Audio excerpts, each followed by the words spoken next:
How's it going, folks? Antoine the Great here, back with another Patron Reads.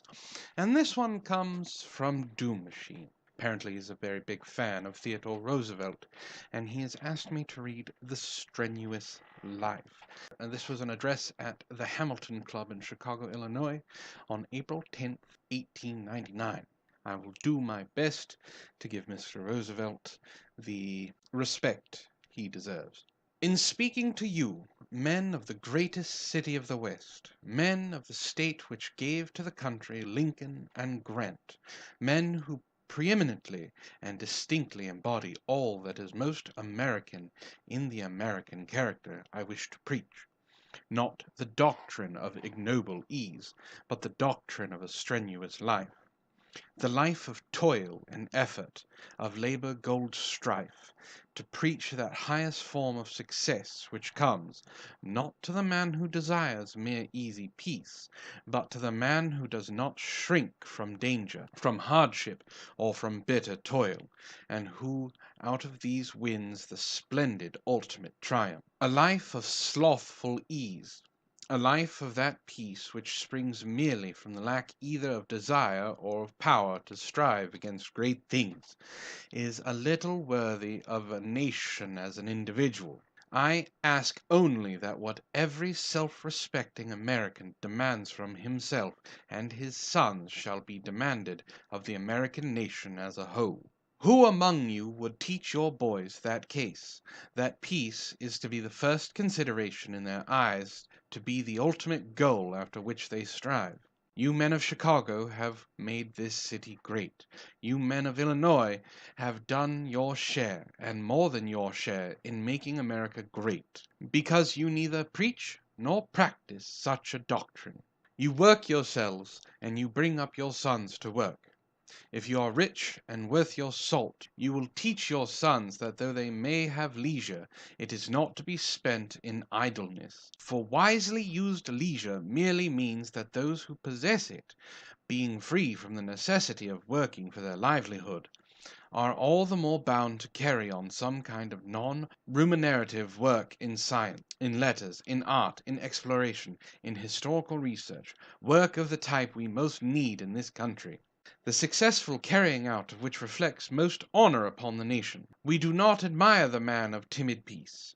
We admire the man who embodies victorious effort, the man who never wrongs his neighbor, who is prompt to help a friend, but who has those virile qualities necessary to win in the stern strife of actual life. It is hard to fail, but it is worse never to have tried to succeed. In this life we get nothing save by effort. Freedom from effort in the present merely means that there have been stored up effort in the past. A man can be freed from the necessity of work only by the fact that he or his fathers before him have worked to good purpose. If the freedom thus purchased is used aright, and the man still does actual work, though of a different kind, whether as a writer or a general, whether in the field of politics or in the field of exploration and adventure, he shows he deserves his good fortune. But if he treats this period of freedom from the need of actual labor as a period, not of preparation, but of mere enjoyment, even though perhaps not of vicious enjoyment, he shows that he is simply a cumberer of the earth's surface, and he surely unfits himself to hold his own with his fellows if the need to do so should rise again. A mere life of ease is not in the end a very satisfactory life, and, above all, it is a life which ultimately unfits those who follow it for serious work in the world. In the last analysis, a healthy state can exist only when the men and women who make it up lead clean, vigorous, healthy lives, when the children are so trained that they shall endeavor not to shirk difficulties, but to overcome them, not to seek ease, but to know how to wrest triumph from toil and risk. The man must be glad to do man's work, to dare and endure, and to labor, to keep himself and to keep those dependent upon him. The woman must be the housewife, the helpmeet of the homemaker, the wise and fearless mother of many healthy children. In one of Daudet's powerful and melancholy books he speaks of the fear of maternity, the haunting terror of the young wife of the present day. When such words can be truthfully written of a nation, that nation is rotten to the heart's core. When men fear work or fear righteous war, when women fear motherhood, they tremble on the brink of doom. And well it is that they should vanish from the earth, where they are fit subjects for the scorn of all men and women who are themselves strong and brave and high-minded. As it is with the individual, so it is with the nation. It is a base untruth to say that happy is the nation that has no history. Thrice happy is the nation that has a glorious history. Far better it is to dare mighty things, to win glorious triumphs, even though checkered by failure, than to take rank with those poor spirits who neither enjoy much nor suffer much, because they live in the great twilight that knows not victory nor defeat. If in 1861 the men who loved the Union had believed that peace was the end of all things, the war and strife the worst of all things, and had acted up to their belief, we would have saved hundreds of thousands of lives. We would have saved hundreds of millions of dollars. Moreover, besides saving all the blood and treasure we then lavished, we would have prevented the heartbreak of many women, the dissolution of many homes, and we would have spared the country those months of gloom and shame when it seemed as if our armies marched only to defeat. We could have avoided all this suffering simply by shrinking from strife. And if we had thus avoided it, we would have shown that we were weaklings, and that we were unfit to stand among the great nations of the earth. Thank God for the iron in the blood of our fathers, the men who upheld the wisdom of Lincoln, and bore sword or rifle in the armies of Grant. Let us, the children of men who proved themselves equal to the mighty days, let us, the children of the men who carried the great Civil War to a triumphant conclusion, praise the God of our fathers that his ignoble counsels of peace were rejected, that the suffering and loss, the blackness of sorrow and despair were unflinchingly faced, and the years of strife endured. For in the end the slave was freed, the Union restored, and the mighty American Republic placed once more as the helmeted queen among nations. We of this generation do not have to face a task such as that of our fathers faced, but we have our tasks, and woe to us if we fail to perform them. We cannot, if we would, play the part of China and be content to rot by inches of ignoble ease within our borders, taking no interest in what goes beyond them, sunk in a scrambling commercialism, heedless of the higher life, the life of aspiration, of toil and risk, busying ourselves only with what the wants of our bodies for the day, until suddenly we should find, beyond a shadow of question, what China has already found, that in this world the nation that has trained itself to a career of unwarlike and isolated ease is bound, in the end, to go down before other nations which have not lost the manly and adventurous qualities. If we are to be really great people, we must strive in good faith to play a great part in this world. We cannot avoid meeting great issues. All that we can determine for ourselves is whether we shall meet them well or ill. In 1898 we could not help being brought face to face with the problem of war with Spain. All we could decide was whether we should shrink like cowards from the contest, or enter into it as a beseemed and brave and high-spirited people. And once in, whether failure or success should crown our banners. So it is now. We cannot avoid the responsibilities that confront us in Hawaii, Cuba, Puerto Rico, and the Philippines.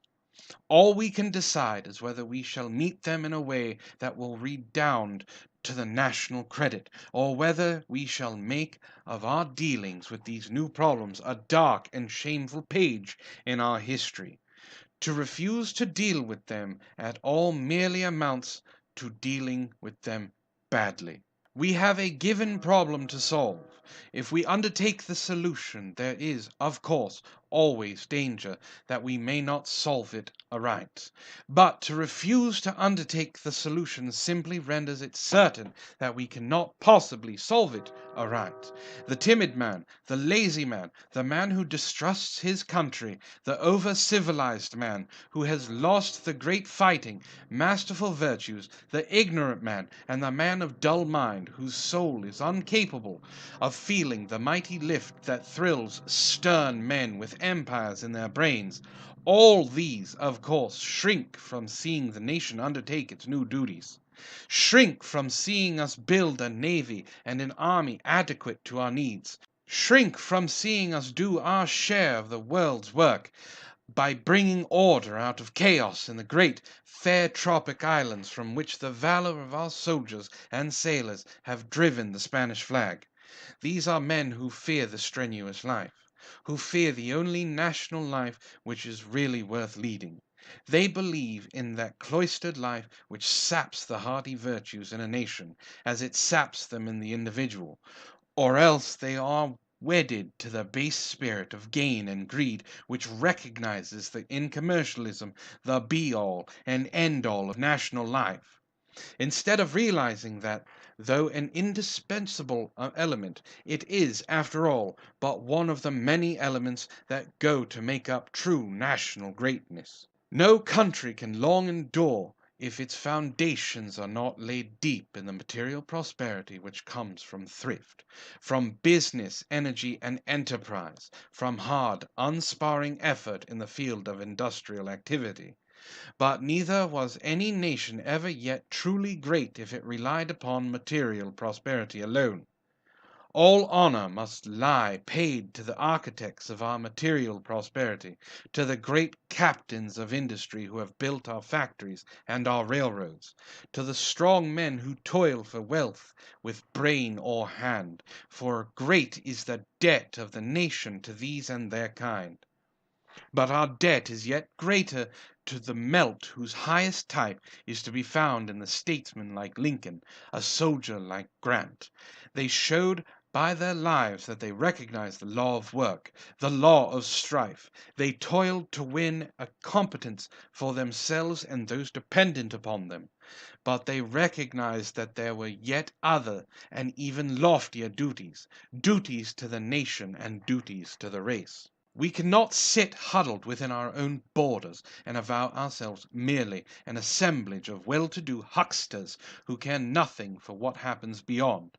Such a policy would defeat even its own end. For as the nations grow to have even wider and wider interests, and are brought into closer and closer contact, if we are to hold our own in the struggle for naval and commercial supremacy, we must build up our dower without our own borders. We must build the Isthmian Canal, and we must rasp the points of vantage which will enable us to have our say in deciding the destiny of the oceans of the East and the West. So much for the commercial side. From the standpoint of international honor, the argument is even stronger. The guns that thundered off Manila and Santiago left us echoes of glory, but they also left us a legacy of duty. If we drove out a medieval tyranny only to make room for savage anarchy, we had better not have begun the task at all. It is worse than idle to say that we have no duty to perform, and can even leave to their fates the islands we have conquered. Such a course would be the course of infamy. It would be followed at once by utter chaos in the wretched islands themselves. Some stronger, manlier power would have stepped in and do the work, and we would have shown ourselves weaklings, unable to carry to successful completion the labors that great and high-spirited nations are eager to undertake. The work must be done. We cannot escape our responsibility, and if we are worth our salt, we shall be glad of the chance to do the work, glad of the chance to show ourselves equal to one of the greatest tasks set in modern civilization. But let us not deceive ourselves as to the importance of the task. Let us not be misled by vainglory into underestimating the strain it will put on our powers. Above all, let us, as we value our own self-respect, face the responsibilities with proper seriousness, courage, and high resolve. We must demand the highest order of integrity and ability in our public men who are to grapple with these new problems. We must hold to a rigid accountability those public servants who show unfaithfulness to the interests of the nation or inability to rise to the high level of the new demands upon our strength and our resources. Of course, we must remember not to judge any public servant by any one act, and especially should we beware of attacking men who are merely the occasions and not the causes of disaster. Let me illustrate what I mean by the Army and the Navy. If 20 years ago we had gone to war, we should have found the Navy as absolutely unprepared as the Army. At that time our ships could not have encountered with success the fleets of Spain any more than nowadays we can put untrained soldiers, no matter how brave, who are armed with archaic black powder weapons, against well-drilled regulars armed with the highest type of modern repeating rifle. But in the early 80s the attention of the nation became directed to our naval needs. Congress most wisely made a series of appropriations to build up a new navy, and under a succession of able and patriotic secretaries of both political parties, the navy was gradually built up, until its material became equal to its splendid personnel, with the result that in the summer of 1898 it leaped into proper place as one of the most brilliant and formidable fighting navies in the entire world. We rightly pay all honor to the men controlling the Navy at the time it won these great deeds. Honor to Secretary Long and Admiral Dewey, to the captains who handled the ships in action, to the daring lieutenants who braved death in smaller craft, and to the heads of bureaus at Washington who saw that the ships were so commanded, so armed, so equipped, so well engineered as to ensure the best results. But let us also keep ever in mind that all of this would not have availed if it had not been for the wisdom of the men who during the preceding 15 years had built up the Navy. Keep in mind the secretaries of the Navy during those years. Keep in mind the senators and congressmen who by their votes gave the money necessary to build and to armor the ships, to construct the great guns, and to train the crews. Remember also those who actually did build the ships, the armor, and the guns, and remember the admirals and the captains who handled battleship cruisers and torpedo boat on the high seas, alone and in squadrons, developing the seamanship and gunnery and the power of acting together, which their successors utilized so gloriously at Manila and off Santiago. And, gentlemen, remember the converse too. Remember that justice has two sides. Be just to those who built up the Navy, and for the sake of the future and the country, keep in mind those who opposed its building up. Read the congressional record. Find out the senators and the congressmen who opposed the grants for the building of the new ships, who opposed the purchase of armor without which the ships were worthless, who opposed any adequate maintenance for the Navy Department, and strove to cut down the number of men necessary to man our fleets. The men who did these things were one and all working to bring disaster on the country. They have no share in the glory of Manila, in the honor of Santiago. They have no cause to feel proud of the valor of our sea captains, of the renown of our flag. Their motives may or may not have been good, but their acts were heavily fraught with evil. We did ill for the national honor, and we won in spite of their sinister opposition. Now apply all of this to our public men of today. Our army has never been built up as it should be built up. I shall not discuss with an audience like this the puerile suggestion that a nation of 70 millions of free men is in danger of losing its liberties from the existence of an army of 100,000 men, 3/4 of whom will be employed in certain foreign islands, in certain coast fortresses, and on Indian reservations. No man of good sense and stout heart can take such a proposition seriously. If we are such weaklings as the proposition implies, then we are unworthy of freedom in any event. To no body of men in the United States is the country so much indebted as to the splendid officers and enlisted men of the regular army and navy. There is no body from which the country has less to fear, and none of which it should be prouder, none which it should be more anxious to upbuild. Our army needs complete reorganization, not merely enlarging, and the reorganization can only come as the result of legislation. A proper general staff should be established, and the positions of ordnance, commissary, and the quartermaster's office should be filled by detail from the line. Above all, the army must be given the chance to exercise in large bodies. Never again should we see, as we saw in the Spanish War, major generals in command of divisions who had never before commanded 3 companies together in the field. Yet, incredible to relate, Congress has shown a queer inability to learn some of the lessons of war. There were large bodies of men in both branches who opposed the declaration of war, who opposed the ratification of peace, who opposed the upbuilding of the army, and who even opposed the purchase of armor at a reasonable price for the battleships and cruisers, thereby putting an absolute stop to the building of any new fighting ships for the Navy.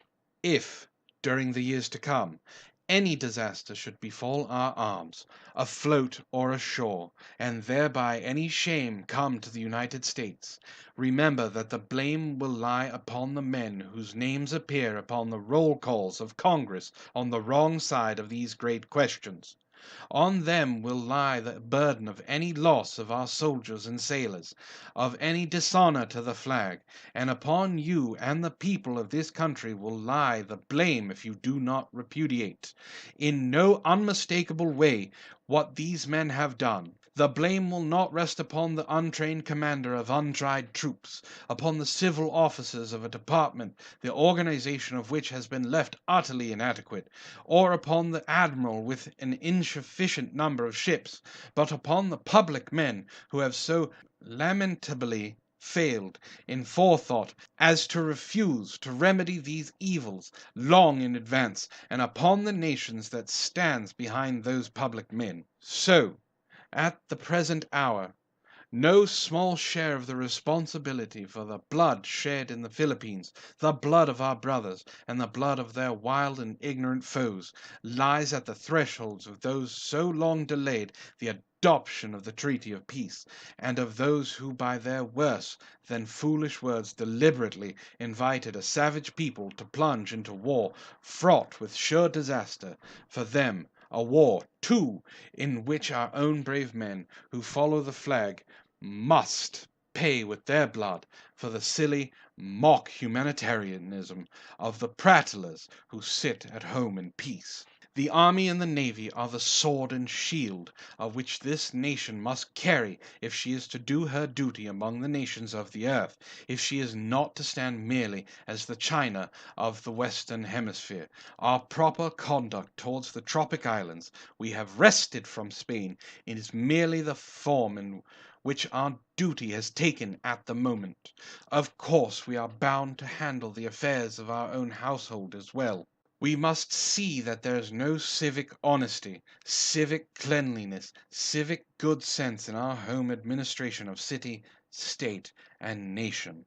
We must strive for honesty in office, for honesty towards the creditors of the nation and of the individual, for the widest freedom of individual initiative where possible, and for the wisest control of individual initiative where it is hostile to the welfare of the many. But because we set our own household in order, we are not thereby excused from playing our part in the great affairs of the world. A man's first duty is to his own home, but he is not thereby excused from doing his duty to the state. For if he fails in this second duty, it is under the penalty of ceasing to be a free man. In the same way, while a nation's first duty is to within its own borders, it is not thereby absolved from facing its duties in the world as a whole. and if it refuses to do so, it merely forfeits its right to struggle for a place among the peoples that shape the destiny of mankind. In the West Indies and in the Philippines alike, we are confronted by most difficult problems. It is cowardly to shrink from solving them in a proper way. For solved they must be, if not by us, then by some stronger and more manful race. If we are too weak, too selfish, or too foolish to solve them, some bolder and abler people must undertake the solution. Personally, I am far too firm a believer in the greatness of my country and the power of my countrymen to admit for one moment that we shall ever be driven to the ignoble alternative. The problems are different for the different islands. Puerto Rico is not large enough to stand alone. We must govern it wisely and well, primarily in the interest of its own people. Cuba is, in my judgment, entitled ultimately to settle for itself whether it shall be an independent state or an integral portion of the mightiest of republics. But until order and stable liberty are secured, we must remain in the island to ensure them. To infinite tact, judgment, moderation, and courage must be shown by our military and civil representatives in keeping the island pacified, in relentlessly stamping out brigandage, in protecting all alike, and yet in showing proper recognition to the men who have fought for Cuban liberty. The Philippines offer a yet graver problem. The population includes half-caste and native Christians, warlike Muslims, and wild pagans. Many of their people are utterly unfit for self-government and show no signs of becoming fit. Others may in time become fit, but at present can only take part in self-government under a wise supervision. At once firm and beneficent, we have driven Spanish tyranny from the islands. If we now let it be replaced by savage anarchy, our work has been for harm and not for good. I have scant patience for those who fear to undertake the task of governing the Philippines, and who openly avow that they do fear to undertake it, or that they shrink from it because of the expense and trouble. But I have even scanter patience for those who make a pretense of humanitarianism to hide and cover the timidity and who cant about liberty and the consent of the governed, in order to excuse themselves for their unwillingness to play the part of men. The doctrines, if carried out, would make it incumbent upon us to leave the Apaches of Arizona to work out their own salvation, and to decline to interfere in a single Indian reservation. Their doctrines condemn your forefathers and mine for ever having settled in these United States. England's rule in India and Egypt has been of great benefit to England, for it has trained up generations of men accustomed to look at the larger and loftier side of public life. It has been of even greater benefit to India and Egypt. And finally, and most of all, it has advanced the cause of civilization. So, if we do our duty aright in the Philippines, we will add to the national renown, which is the highest and finest part of national life, will greatly benefit the people of the Philippine Islands, and, above all, we will play our part well in the great work of uplifting mankind. But to do this work, keep ever in mind that we must show in a very high degree the qualities of courage, of honesty, and of good judgment. Resistance must be stamped out. The first and all-important work to be done is to establish supremacy of our flag. We must put down armed resistance before we can accomplish anything else, and there should be no parleying, no faltering in dealing with our foe. As for those in our own country who encourage the foe, we can afford contemptuously to disregard them. But it must be remembered that their utterances are not saved from being treasonable merely by the fact they are despicable. When once we have put down armed resistance, when once our rule is acknowledged, then an even more difficult task will begin, for then we must see to it that the islands are administered with absolute honesty and with good judgment. If we let the public service of the islands be turned into the prey of the spoils politician, we shall have begun to tread the path which Spain trod to her own destruction. We must send out there only good and able men, chosen for their fitness and not because of their partisan service. And those men must not only administer impartial justice to the natives and serve their own government with honesty and fidelity, but must show the utmost tact and firmness, remembering that, with such people as those with whom we are to deal, weakness is the greatest of crimes, and that next to weakness comes lack of consideration in their principles and prejudices. I preach to you, then, my countrymen, that our country calls not for the life of ease, but for the life of strenuous endeavor.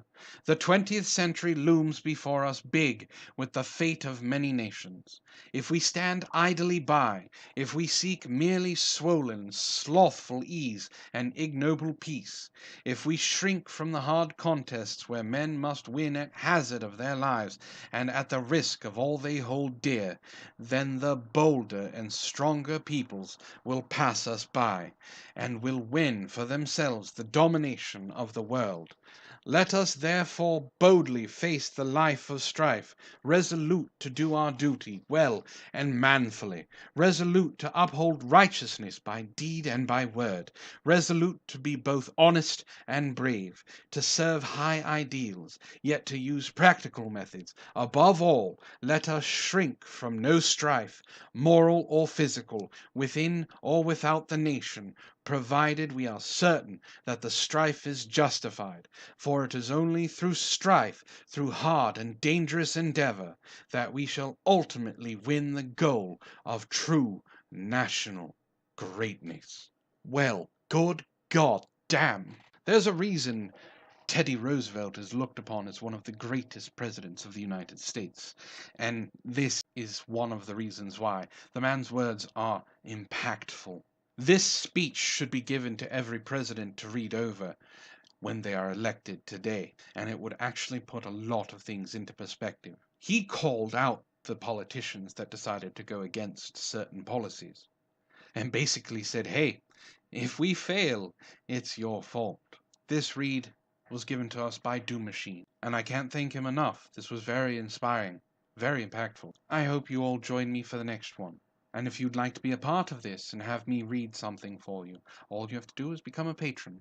If you like what I do here, please hit like, share, and subscribe. And if you do subscribe, hit that little bell icon so you know when I upload. If you'd like more of me, you can always join me every Tuesday at 4 o'clock p.m. Pacific Standard Time, where you can join Brockus, Zell, Lo-Fi, and myself for Proper Villains Live. Or you can always join me on my Discord. The links are down below. If you'd like to support the channel, I have links below for Patreon, Maker Support, and a link to PayPal for one-time donations. There's also a link to a very awesome merch store. But with that being said, this has been Help for the Guildless. My name, of course, is Antoine, and I hope you have a wonderful evening.